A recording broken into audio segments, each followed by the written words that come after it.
Class 12 third semester history. আজকে বাহমনি সাম্রাজ্য নিয়ে আলোচনা করব। আমি ছায়ার বইটি এবং প্রান্তিকের বইটি ফলো করে কিন্তু কোশ্চেন অ্যান্সার করাবো। তো বাহমনি সাম্রাজ্যটা প্রথমে একটা নোটসের মাধ্যমে বুঝে নিই। সুলতান মোহাম্মদ বিন তুগলকের আমল 1325 থেকে 1351 খ্রিস্টাব্দ। এনার সময় তিনটি রাজবংশ কিন্তু এসেছিল। ফার্স্ট বিজয়নগর সাম্রাজ্য, দেন বাহমনি সাম্রাজ্য এবং বাংলা। আগের ভিডিওতে বিজয়নগর সাম্রাজ্য সম্বন্ধে আলোচনা কমপ্লিট, দেন বাহমনি সাম্রাজ্য। তো বাহমনি সাম্রাজ্য এখানেও কিন্তু তিনটে রাজবংশ শাসন করেছে। গুলবর্গা, প্রথম যুগটাকে বলা হচ্ছে গুলবর্গা যুগ, দেন বিদর যুগ, তারপরে দাক্ষিণাত্য সুলতানি যুগ। গুলবর্গার যুগের সময়কাল 1347 থেকে শুরু করে 1422 খ্রিস্টাব্দ। বিদর যুগের সময়কাল 1422 থেকে 1528, কোনো কোনো বইতে 27 খ্রিস্টাব্দ। আর দাক্ষিণাত্য সুলতানি যুগ যেটা, এটা 1528 থেকে শুরু করে 1667 খ্রিস্টাব্দ প্রায়। কিন্তু এক্ষেত্রে গুলবর্গা যুগ এবং বিদর যুগ এটাই অ্যাকচুয়ালি বাহমনি সাম্রাজ্যের অন্তর্গত ধরা হয়েছে। এটাকে দাক্ষিণাত্য সুলতানি যুগ যেটা, এটাকে কিন্তু ধরা হয়নি।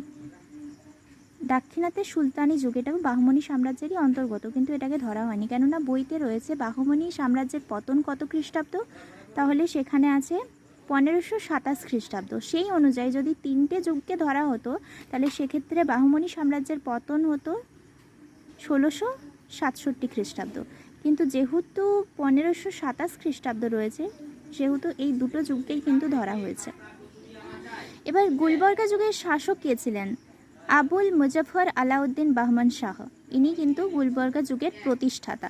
এনার আসল নাম ছিল জাফর খাঁ, আসল নাম জাফর খাঁ। এছাড়া অন্যান্য শাসক দ্বিতীয় মোহাম্মদ শাহ, ফিরোজ শাহ এরা। বিদর যুগের শাসক কে ছিলেন? আহমদ শাহ বাহমানি। ইনি কিন্তু বিদর যুগের প্রতিষ্ঠাতা। এবার অন্যান্য শাসক দ্বিতীয় আলাউদ্দিন শাহ, মাহমুদ গাওয়ান। এবার দাক্ষিণাত্য সুলতানি যুগের প্রতিষ্ঠাতা মালিক আহমদ নিজাম শাহ, ইনি কিন্তু প্রতিষ্ঠাতা। এবার অন্যান্য শাসকের মধ্যে তিনজন রয়েছে, ইউসুফ আদিল, দ্বিতীয় ইব্রাহিম আদিল শাহ, কুলি কুতুব উল মুলক। Question answer. যেসব আমিরদের ওপর 100টি গ্রামের শাসনভার অর্পিত ছিল তাদেরকে কি বলা হয়? সাদাহ আমির। সাদাহ আমির। কে জাফর খাঁয়ের অনুকূলে সিংহাসন ত্যাগ করেন না? ইসমাইল মুখ। কার মতে হাসান বা জাফর খাঁ ছিলেন একজন আফগান? ঐতিহাসিক ফেরিস্তার মতে পার্সিক ভাষায় ব্রাহ্মণদেরকে কি বলা হতো? বাহমন বলা হতো। বাহমন বা জাফর খাঁ, বাহমন শাহের রাজধানী কোথায় ছিল? গুলবর্গাতে। বাহমন শাহের রাজধানী কোথায় ছিল? গুলবর্গাতে। বাহমন শাহ বা জাফর খাঁয়ের শাসন কার্যের সুবিধার জন্য তিনি তার রাজ্যকে কটি প্রদেশ বা দপ্তরে বিভক্ত করেছিল? 4টি দপ্তরে, গুলবর্গা, বিদর এবং দৌলতাবাদ। বুরহান ই মাসির গ্রন্থটি কার লেখা? সৈয়দ আলী তাবতাবাই। আলাউদ্দিন ফিরোজ শাহ কবে তেলেঙ্গানা জয় করেন? 1417 খ্রিস্টাব্দে। মোহাম্মদ বিন তুগলকের শাসনকালে দাক্ষিণাত্যের শাসনকর্তা কে ছিলেন? কুতলুব খান। কে কবে বাহমানি রাজ্যের রাজধানী গুলবর্গা থেকে বিদরে স্থানান্তরিত করেন? আহমদ শাহ 1425 খ্রিস্টাব্দে। বাহমানি রাজ্যের কেন্দ্রীয় শাসন ব্যবস্থায় উল্লেখযোগ্য মন্ত্রীদের নাম: নাইর সুলতান উকিল। বকিলের সহকারীকে বলা হয় পেশবা। প্রধানমন্ত্রী ওয়াজির ই কুল। অর্থ দপ্তরের প্রধান আমির ই জামলা। অর্থ দপ্তরের উপপ্রধান যিনি ওয়াজির। বৈদেশিক দপ্তরের প্রধান ওয়াজির আশরাফ। বিচার বিভাগের প্রধান সদর ই জাহান। পুলিশ দপ্তরের প্রধান ছিলেন কোতোয়াল। আর বকিলের সহকারী ইনি ছিলেন পেশওয়া। ভূমি ও রাজস্ব এর হিসাব সংগঠিত নথিকে বলা হয় হস্তবুদ। বাহমানি রাজ্যের প্রতিটি প্রদেশের রাজধানীতে বিচার ব্যবস্থার প্রধান ছিল কাজী। বাহমানি রাজ্যের বিচার ব্যবস্থার প্রধান কে ছিল? প্রধান কাজী বা কাজী উল কুজাত। বাহমানি রাজ্যের সমস্ত বিচার বিভাগের দায়িত্বপ্রাপ্ত প্রধান কে ছিলেন? সদর ই জাহান।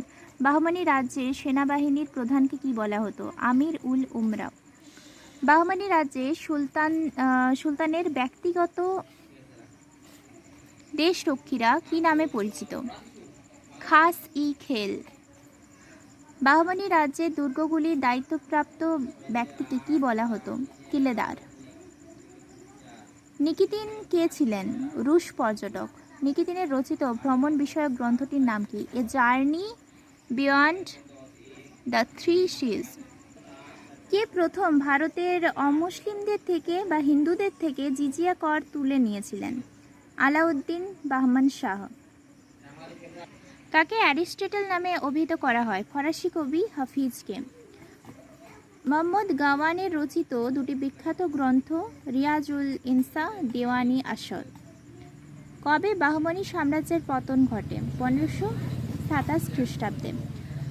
বাহমানি রাজ্যের শেষ সুলতান কে ছিলেন? কলিমুল্লাহ শাহ। আহমদনগর রাজ্যকে কে প্রতিষ্ঠা করেন? মালিক আহমদ নিজাম শাহ। আহমদনগর যে রাজ্যটি সেটাই অ্যাকচুয়ালি দাক্ষিণাত্য সুলতানি যুগ, অর্থাৎ দাক্ষিণাত্যের সুলতানি রাজ্য সেটাই আহমদনগর।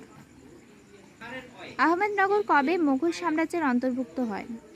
1636 খ্রিস্টাব্দে। কে কবে বিজাপুরে আদিল শাহী বংশের প্রতিষ্ঠা করেন? কে কবে বিজাপুরে আদিল শাহী বংশের প্রতিষ্ঠা করেন? 1490 খ্রিস্টাব্দে ইউসুফ আদিল শাহ। বিজাপুর রাজ্যের শ্রেষ্ঠ সুলতান কে ছিলেন? দ্বিতীয় ইব্রাহিম আদিল শাহ। কবে কার রাজত্বকালে বিজাপুর মুঘল সাম্রাজ্যভুক্ত হয়? 1886 খ্রিস্টাব্দে ঔরঙ্গজেবের রাজত্বকালে। গোলকোন্ডা কবে মুঘল সাম্রাজ্যের অন্তর্ভুক্ত হয়? 1667 খ্রিস্টাব্দে। কোন বাহমানি সুলতান নিজেকে ঈশ্বরের প্রতিনিধি বলে দাবি করেন? মুজাহিদ শাহ। দাক্ষিণাত্যের সুলতানির 5টি রাজ্যের মধ্যে সবচেয়ে ক্ষুদ্রতম রাজ্য কোনটি ছিল? বিদর। সবথেকে ছোট রাজ্য ছিল বিদর। কবেকার নেতৃত্বে বিদর স্বাধীনতা ঘোষণা করে বা স্বাধীনতা পায়? 1528 খ্রিস্টাব্দে আমির ফরিদ শাহ। কিতাব ই নওয়াজ কার লেখা? দ্বিতীয় ইব্রাহিম আদিল শাহের লেখা। ইব্রাহিম হতো। দ্বিতীয় ইব্রাহিম আদিল শাহ।